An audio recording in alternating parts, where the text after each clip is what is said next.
Tapu wai o nuku, tapu wai aori ki tapu wai o tai. Ko ngā whetū ki te rangi, ko ngā kirikiri ki te one taitapa, ko ngā mana whakaheke o ngā kaihaina tiriti. A kia hiwara, kia hiwara.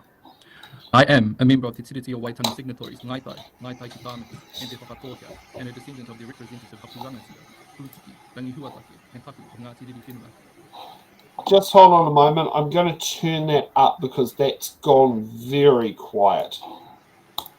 E ngā pōtiki, te aporotanga, and rangi mātānuku o Ngāti Rua, and tauatoru o Ngāti Ngāhere, and also those of te wharetu oi and Ngāti Te Rau, of Ngāi Tai ki Tāmaki. I am the face of my ancestors and their collective experiences. See me, Lord. I am the hope of my descendants. Watch me stand vigil. He moko puna taku uti. He oi, I tupuna takurahi. I am James Waerengaahika Maxwell. Ko te reo o te pire ko te tāmitanga, ko te reo o te tāmitanga ko te reo Pākehā. Kia whakatīnana te reo noa aui aho. I take this time in deference to the Crown and to the House through this subcommittee to change the intent and therefore application of the Treaty of Waitangi, to dismiss Te Tiriti o Waitangi, and to font power and parliamentary sovereignty exclusively, and notwithstanding treaty settlements, through the Treaty of Waitangi Principles Bill, without the free and informed consent of any other signatory, including Ngāi Tai ki Tāmaki, or Te Whakatōhia. I oppose this bill. I oppose this bill and Principle 1's representation of Crown mana.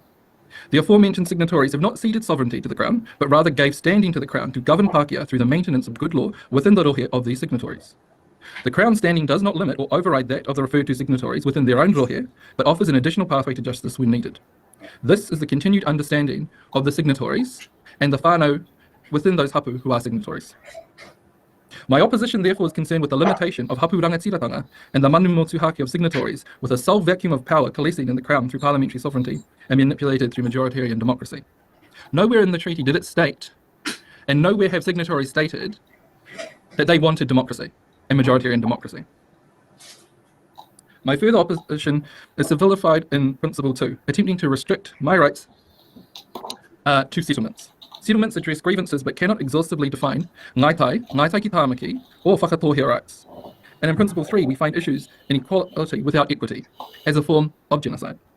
It will kill my people because on the assent of this proposed bill, equity will be applied immediately without first addressing and completing remedy of colonisation and adverse impact to my people by the Crown. My opposition extends to the rhetoric created by this bill and the notion of kotahitanga equating homogeneity. Oneness comes in many forms. Kotahitanga can be one whole. Kotahitanga can also be 4 distinct quarters totaling a whole. Take a pie, for example, and split it into 4 pieces. One piece is the shade sky blue, one is the shade navy, one is the shade periwinkle, and one is the shade cyan. They are all one colour, blue, but they are also distinct and unique at the same time. This bill attempts to strip me and my peoples of our inherent uniqueness and our worldview that informs the morals and ethics on which we hold to. A set of morals and ethics that underpin and root the ideals our law is founded upon. Tikanga, kawa, ritenga, āheitanga, āhuatanga. Mana tapu. Now this then speaks to the fact that the set of morals of my society are not mutually intelligible to those of the bill proponent. Now it is not for this forum to comment on the morals of the bill proponent, or lack thereof in the case of sexual abuse, but it is for this committee to approach the understanding of this problem this bill proposes to solve. It is for this committee to question the morals this bill is based on. There has been no considered approach to the understanding of this problem that this bill apparents to solve. The RAS is not in-depth and has not asked the intent of this bill, its influence on interacting law, and its impact upon our society. So we must now do that work. I must ask myself of the impact of misrepresented mana, of restricting signatory rights to settlements, and of equity without equality. Now, when I internally measure whether I'm taking on board the lessons of my tūpuna to inform whether I'm being a good tūpuna for the next generations, I have to ask myself, what is the world my whānau must exist in based on this bill then? In an ageing population and poor pensions, how will my parents, after years of service, interact with a healthcare system devoid of care? Will health equality without healthcare inequity see them dead in 5 or 10 years' time? What would be the experiences of my ira mutsu, Tame Edmund Tūmata Kōkiri Li Paku, be under principles purported in this bill, which seeks to extinguish his uniqueness, informed by his haputanga, his iwitanga, his indigenous nationhoods, which affords him his connection to a set of morals, ethics, and behaviours repugnant to the homogeneity and Pākehā assimilation this bill desires? The question before me, and what I now lay down for you, is really quite simple. Is this bill mana enhancing or mana munching? Is this bill proponent and the morals upon which they have created this bill a mana enhancer, or is he a mana muncher?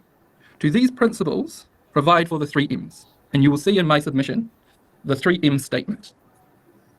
The 3 M statement says that colonisation consists of the 3 M's: the missionaries, the military, and the masses. the missionaries to pacify the signatories, the military and police to keep the signatories pacified, and then the masses to overpopulate and assimilate signatories to majoritarian democracy.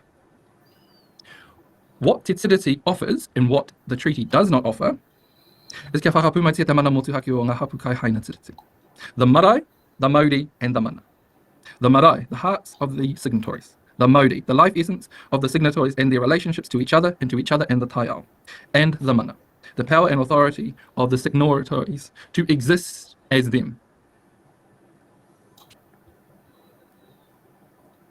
Kia ora, thank you for that. Members, we've got a little bit of time for questions if anyone has one. No? Okay, Hana, go for it. Tēnā rā koe, James Moto, kōrero I te rangi nei ka nui taku ora ki a koe. Just wanted to talk on if you could describe any of the 3 M's that you could currently see in today's context in the 21st century and some similarities maybe that you've touched on. Sure. So we can see, I guess, the idea of the masses overpopulating, which is the first M, which is the third M in the first set of M's. And I guess the masses is a way for minorities to slip through the cracks when they will be subjected to majority opinion and then voting based on size. We can see that this has already happened in some other areas, but we have also seen where that has been restricted to some places as well. But I think the other area that I want to touch on quickly is the area of Māori and the area of mana, which we can see just by the kanohi that are turning up and submitting through this process. We can see that that is still alive in some limited way here. And whilst their mana and the Māori within their kōrero are not extinguished, this bill has the potential to violate that. So it is seen but not heard in some places. Kia ora, James. Thank you for that. That brings us to the end of the submission. Thank you very much for submitting to the... Okay, that's... I don't know how to take that submission.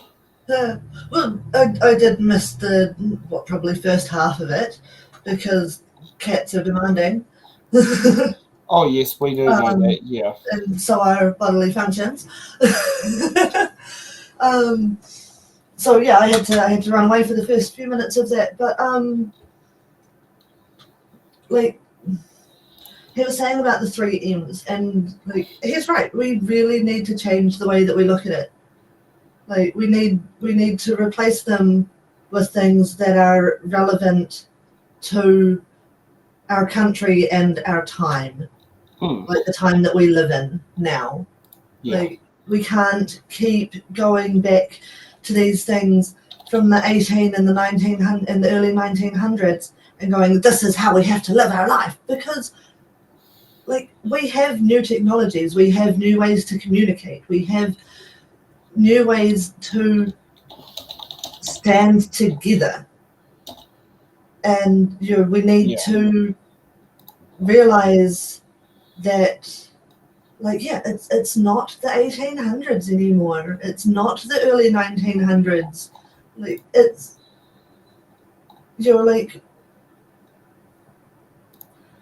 our generation got to see not only the start of a new year, but a new decade, a new century, a new millennium. Yeah, exactly. We need to move with the times and keep things relevant to now. Yeah. Not to what happened and how things were done 150 plus years ago. Because it doesn't work anymore, and it's being proved right now with these submissions. Yeah, no, that is different. Thanks for watching. Make sure you're subscribed to our Facebook, YouTube, Twitch, Instagram, TikTok, News Guide, The Order Paper Podcast. YouTube, Twitch, Instagram, TikTok, News Guide, The Order Paper Podcast.